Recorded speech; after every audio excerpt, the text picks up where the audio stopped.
The rain hammered the car windshield as Megan navigated the lonely, winding road. She cursed her decision to take this detour, but the GPS insisted it was the fastest way home. The darkness outside seemed to press in on the car, her headlights barely cutting through the dense fog that hung over the countryside. A sudden flash of movement caught her eye. A figure stood by the roadside, drenched, their arm raised in a frantic wave.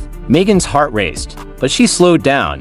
The figure of a man rushed to the passenger side window. "Please," he gasped. "My car broke down. I need a ride to the nearest gas station." Against her better judgment, she unlocked the door. He slid in, his soaked clothes leaving puddles on the seat. "Thank you," he said breathlessly. "I've been out there for hours." Megan forced a smile, her fingers tightening on the steering wheel. "No problem. There's a gas station a few miles ahead." The man stared straight ahead, his breathing ragged. After a few minutes of silence, he spoke. "Do you believe in fate?"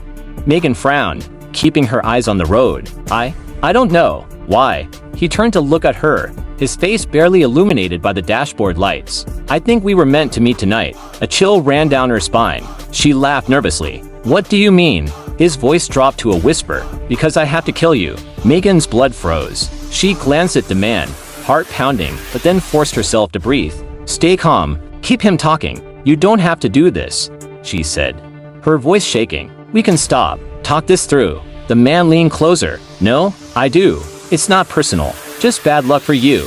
Her mind raced, trying to think of a way out. The road stretched ahead, empty and endless. No houses, no signs of life. She swallowed hard. "What if I told you I knew your secret?" The man stiffened. "What are you talking about?"